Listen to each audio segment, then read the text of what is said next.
Kadalasang reklamo tuwing sasapit na ang Pasko at Bagong Taon ang mabigat na traffic. Ang Metro Manila Development Authority nga, ilang solusyon na ang inilunsad, kabilang na ang bus segregation at portable rotonda para maibsan ito.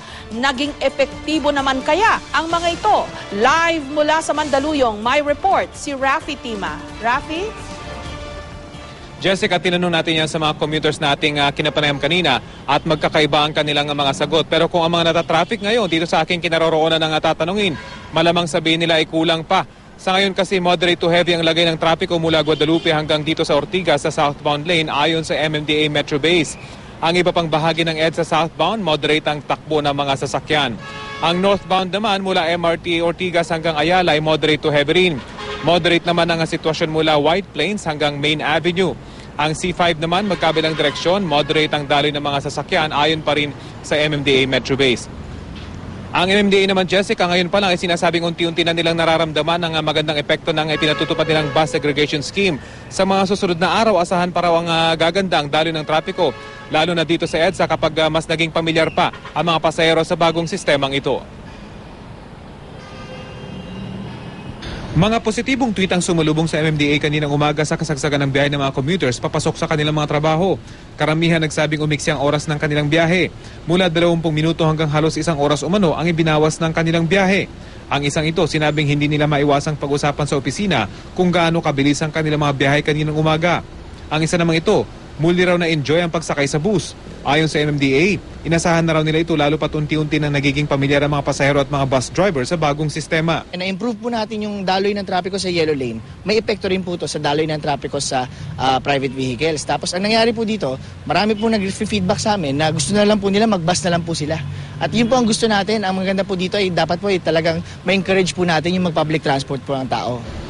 Karamihan sa mga commuters na aking nakausap sang-ayon sa mga positibong reaksyon mula sa Twitter. Bumilis ba yung biyahe mo? Gaano kalaki yung nabawas sa biyahe mo? Siguro mga 10 minutes, ganun. Kaninang umaga yon, ngayong hapon? Ngayon ganun din po, parang mag-ano siya, kahit sa, opo. Actually, napakalaki, kaya lang ang layo ng babaan. Nagmamotor kasi ako so ang luwag ng kalsada, sobrang luwag. Pero meron din namang nagsabing tila wala namang nagbago. Siguro ngayon parang hindi siya evident kasi holiday season Pero eventually, baka pagtapos ng holiday, makita na yung improvement. Kasi marami talaga sasakyan ngayon. Super traffic. Pero may kahit pa paano ba? May nakita kayo improvement kahit pa paano? Wala pa. Hindi ko nararamdaman Wala pa. Pero kung ikaw tatanungin, baka may improvement naman siguro, eventually. Siguro, titingnan na lang, parang trial and error. Aminado rin naman ng MMDA, malaki pa rin ang problema sa traffic kahit naging matagumpay ang bus segregation scheme.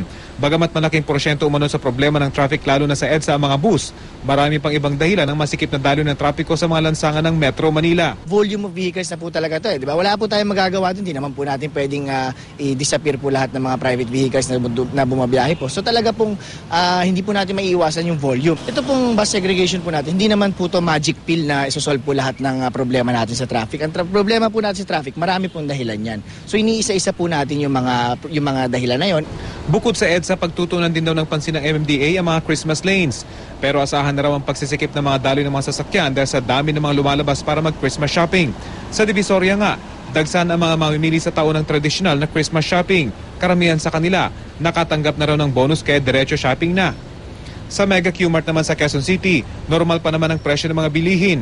Pero ayon sa mga tindero, huwag nang mag-atubiling bumili ng pang Noche Buena dahil tiyak na tataas ang presyo ng mga bilihin habang papalapit ang Pasko. Sa mga supermarket, tumaas naman ang presyo ng ilang bilihin. Imported fruit cocktail, medyo tumaas na ng konti. Okay, kasi nag-second round of deliveries na. So pag nag-short at inubos ng mga corporate buyers, halimbawa, kailangan mamili sa ibang wholesaler o ibang tindahan. Mas mataas ang pagkuha, mas mataas ang pasa ng mga bilihin. Jessica, umaasa naman ang MMDA na patuloy na tutulong ang publiko sa pagbibigay ng feedback sa kanila. Mapapositibo man ito o negatibo para makatulong sa pagpapatupad ng kanilang mga programa. Twitter lang daw ang katapat nito at agad silang aaksyon. Sa Christmas lane sa Limbawa, Jessica, ay may mga tinagurian silang MMDA Christmas cars na umiikot para siguruhing walang mga illegal na nakapark sa mga lansangang nagsisilbing alternatibo dito sa EDSA. Jessica? Okay, Rafi, alam mo ba kung ano yung portable rotonda na yon? Well, actually, Jessica, yun nga isa sa mga natanong natin kanina. Pero ang isang aim daw nito, Jessica, ay talaga mapabagal lamang yung takbo ng mga sasakyang dumadaan sa intersection na ito dahil yung mga lalagyan nila ng mga portable rotonda, ito yung mga accident-prone areas. Kadalasan kasi ay tuloy-tuloy yung mga nagbibiting the red light, ika nga. So ang aim lang nitong mga portable rotonda na ito ay mapigilan yung tuloy-tuloy na pagdaloy ng mga sasakyan na ito. So kung maging successful, yung portable rotonda na ito ay pwedeng maging permanent na ito. Pero yan ay kailangan pang pag-aralan ng MMDA, Jessica. Okay, ito bang bus segregation scheme as of now, dahil sinasabi ng MMDA, tagumpay ito, itutuloy nila ito even after the Christmas rush? Yes, Jessica, tuloy-tuloy na raw ito at lalo pa nila itong i-improve dahil bukod dito sa bus segregation scheme ay magiging kaakibat na rin ito yun ng mga o RFID na ilalagay sa mga bus para siguraduhin walang mga colorum na tumatakbong bus. So bukod sa masasegregate na yung mga bus na tumitigil sa mga certain bus stops, ay mawawala na rin hopefully yung mga colorum at lalo pang mababawasan yung bilang ng mga bus sa EDSA, Jessica. Maraming salamat, Rafi Tima.